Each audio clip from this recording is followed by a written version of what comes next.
The CEO's voice cut through the quiet office like glass. "Still upset?" she asked, barely looking up from her tablet. Every head turned toward Daniel, the quiet single dad who never complained, never missed a deadline, and never stayed for office gossip. He stood there, holding a worn-out lunchbox, his expression calm, but his eyes told a different story.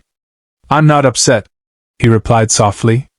The room relaxed until he added, "I'm just tired of pretending everything is okay." That made her look up. Daniel wasn't supposed to talk like that. Not him. Not the guy who worked 2 jobs, raised a 6-year-old daughter alone, and still managed to smile through it all. The CEO leaned back, studying him now. "Then why are you still here?" she asked. "If it's that hard?" A small silence followed. Daniel took a breath. "Because my daughter thinks I'm a hero," he said. "And heroes don't quit, even when they're breaking." Something shifted in the room. He didn't raise his voice.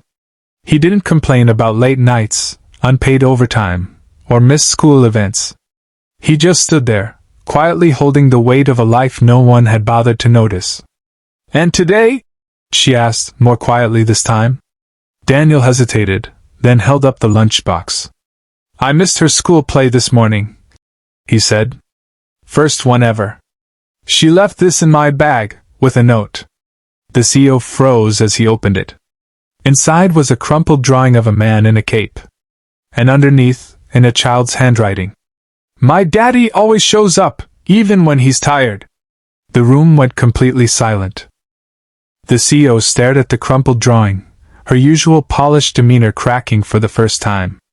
Around them, the office hummed, but Daniel felt like he was in a different world, one where time slowed, and a child's simple act could expose the heart behind a mask. You didn't have to come back after missing the play," she said softly, almost to herself. Daniel shrugged, trying to appear casual, but his eyes betrayed him. "She counts on me. Always. I can't let her down." It was the kind of honesty that made people uncomfortable, the kind that reminded everyone how fragile and human we all were beneath our titles and routines. He wasn't asking for praise. He wasn't seeking attention. He was just doing what he thought was right.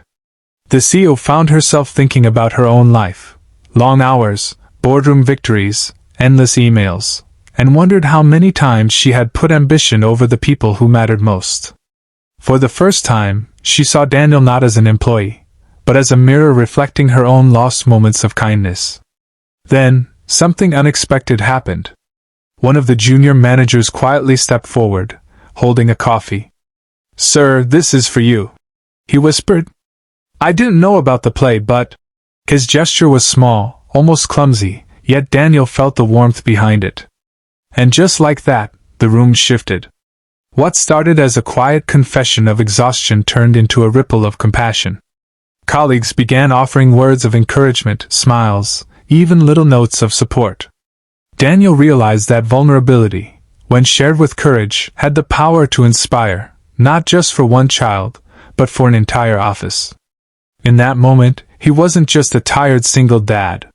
He was a beacon of quiet resilience, reminding everyone that humanity matters more than perfection. And the CEO? She finally understood, leadership wasn't about authority. It was about noticing the heroes no one sees, and giving them the grace they deserve. The day wore on, but the energy in the office had changed. Conversations were softer, smiles more genuine, and even the hum of printers and keyboards seemed lighter.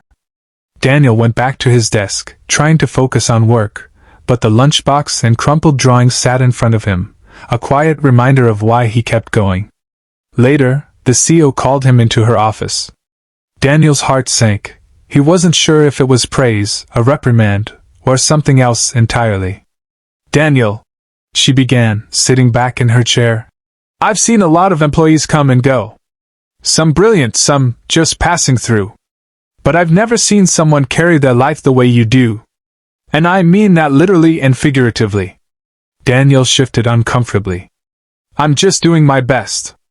"Your best," she said, "inspires more than you know. That little drawing, it's not just a kid's gesture. It's a symbol. People notice when someone quietly sacrifices everything for the ones they love.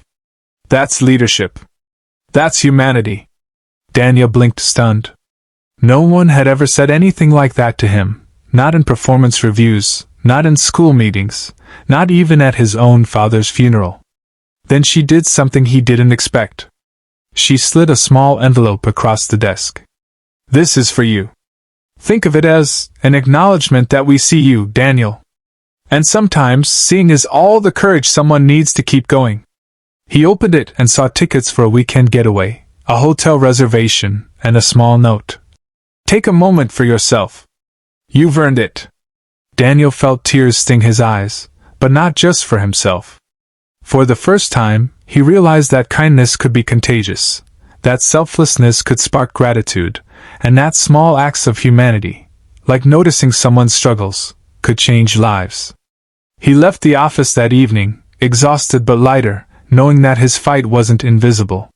And for the first time in months, he smiled without guilt, carrying hope like a quiet flame for both himself and his daughter. That weekend, Daniel finally allowed himself to step away from emails, deadlines, and the constant pressure of being the hero at home.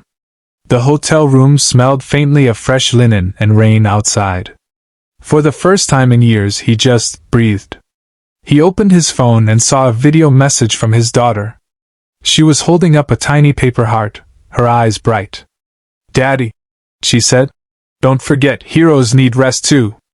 Mommy says you can't save the world if you're too tired."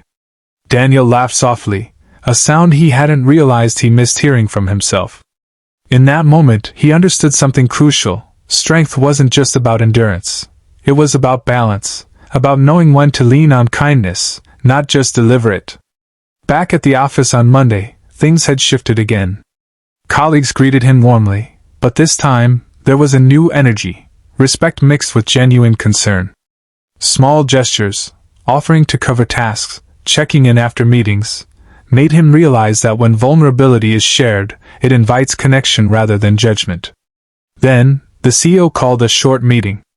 She spoke softly, yet everyone listened. "Daniel reminded us all that humanity isn't about grand gestures," she said. "It's about the quiet sacrifices, the acts of love we rarely see. And today, I want to make sure we notice them more." She paused, then smiled at him. "Thank you for showing us what it means to care without asking for anything in return." Daniel felt a lump in his throat. He realized that being a single dad, carrying burdens no one else understood, didn't make him weak, it made him profoundly human. And the office wasn't just a workplace anymore.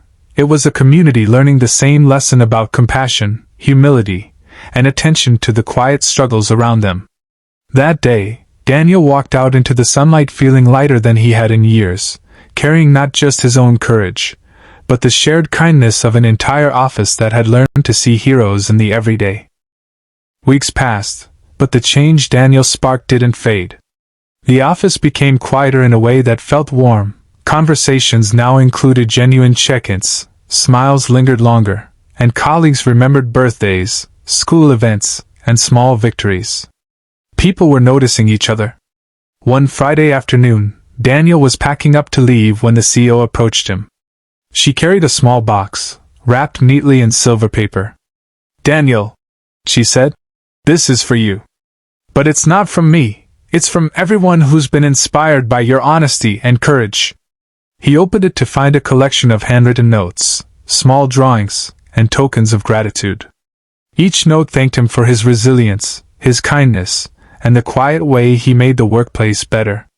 One note, from a coworker he barely knew, read, "Seeing you care for your daughter and still show up every day reminded me to be better. For my own kids, for my team, for myself." Daniel's eyes filled with tears, but this time, he didn't try to hide them. It wasn't just recognition, it was validation of every hard night, every sacrifice, every moment of selflessness. Then the CEO placed a hand on his shoulder. "You taught us that real leadership isn't about titles or authority," she said softly.